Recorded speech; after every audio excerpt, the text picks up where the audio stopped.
बहुत समय पहले की बात है। एक शांत और समृद्ध राज्य में एक राजा रहता था जिसका नाम था जफर। वह अपनी बुद्धिमत्ता, न्यायप्रियता और प्रजा से प्रेम के लिए प्रसिद्ध था। उसके पास सब कुछ था, सत्ता, धन, भव्य महल। फिर भी उसके मन में हमेशा एक खालीपन सा रहता था। एक रात एक अजीब सपने में एक सफेद दाढ़ी वाला बूढ़ा व्यक्ति धुंध के बीच प्रकट हुआ। बूढ़ा बोला, हे राजा, जिस राह की तुम तलाश कर रहे हो वह ना तो सिंहासन में है और ना ही खजाने में। रहस्य एक प्राचीन जादुई अंगूठी में छुपा है जो जीवन की सच्ची समझ दे सकती है। जाओ और अपने राज्य के पूर्वी छोर पर रहने वाले अंधे लोहार को खोजो, वह तुम्हारी मदद करेगा। सुबह होते ही जफर की आंखें खुलीं, लेकिन उसका दिल अब शांत न था। उसने महल छोड़ने और सामान्य नागरिक का वेश धारण कर यात्रा पर निकलने का निश्चय किया। अंधा लोहार और भाग्य की अंगूठी 3 दिन और रात थी। रात चलने के बाद वह एक छोटे से झोंपड़े तक पहुंचा जो वीरान इलाके में अकेला खड़ा था। भीतर सचमुच एक बूढ़ा अंधा लोहार जलते अंगारों के पास चुपचाप बैठा था। जफर ने कहा, बाबा, मैं एक ऐसी अंगूठी की तलाश में हूं जो मानव को जीवन की सच्चाई और ज्ञान दे सके। बूढ़ा मुस्कुराया और बोला, मैं तुम्हारा वर्षों से इंतजार कर रहा हूं, राजवंश के पुत्र। इस अंगूठी के लिए तुम्हें सोना नहीं देना होगा, लेकिन एक शर्त माननी होगी। क्या शर्त है?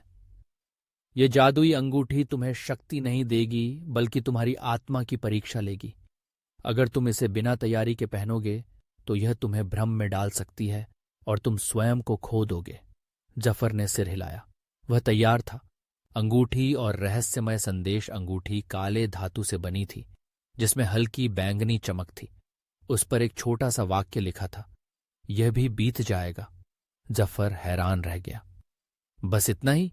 क्या यही वह महान शक्ति है जिसकी आपने बात की थी? बूढ़ा मुस्कुराया। जब तुम इन शब्दों का सच्चा अर्थ समझ जाओगे तब तुम एक साधारण राजा नहीं रहोगे। सत्ता, हानि और आत्मबोध जफर अपने राज्य लौट आया। पहले तो वह निराश हुआ। न कोई जादू, न कोई चमत्कार, बस एक अजीब वाक्य। लेकिन धीरे धीरे अंगूठी बोलने लगी। जब उसने एक बड़ी लड़ाई जीती और विजय का जश्न मनाया, उसने अंगूठी की ओर देखा और शब्द पढ़े, यह भी बीत जाएगा। जब उसकी प्रिय रानी बीमारी से मर गई और वह शोक में डूबा, तब भी वही वाक्य उसके हृदय में गूंजा, यह भी बीत जाएगा। जब दरबार में विश्वासघात हुआ और वह क्रोध में भर गया, अंगूठी ने उसे याद दिलाया, यह भी बीत जाएगा। परम सत्य की प्राप्ति समय बीतता गया और जफर एक नया राजा बन गया। वह शांत, दयालु और समझदार हो गया। उसने जाना कि जीवन का हर सुख दुख, वैभव या दरिद्रता सब क्षणिक है। वह न तो जीत में ज्यादा उत्साहित होता था, न हार में टूटता था। वह हर परिस्थिति को शांति से देखता, जैसे उसने संसार का भ्रम भेद दिया हो। एक दिन एक मंत्री ने पूछा, महाराज, आप विपत्ति में भी इतने शांत कैसे रहते हैं?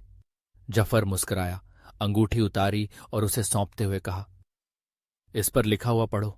जागृत राजा की विरासत बुढ़ापा आने पर जफर ने अपने पुत्र को केवल सिंहासन नहीं बल्कि वह जादुई अंगूठी भी सौंपी और कहा, तुम्हें राज्य बल से नहीं, समझ से चलाना है। जब तुम इन शब्दों का अर्थ सच में जानोगे तभी तुम सच्चे राजा बनोगे। फिर वह महल छोड़कर एक साधु की तरह जीने लगा। बच्चों को पढ़ाता, गांव वालों को कहानियां सुनाता। लोगों ने उसे याद किया जागृत राजा के रूप में, और जादुई अंगूठी की कथा पीढ़ी दर पीढ़ी सुनाई जाती रही। उपसंहार जीवन में शायद सबसे कठिन कार्य सुख पाना नहीं, बल्कि हर परिवर्तन को शांत भाव से सहना है। और कभी कभी एक सरल वाक्य, यह भी बीत जाएगा, हजारों सलाहों और खजानों से कहीं अधिक शक्तिशाली होता है।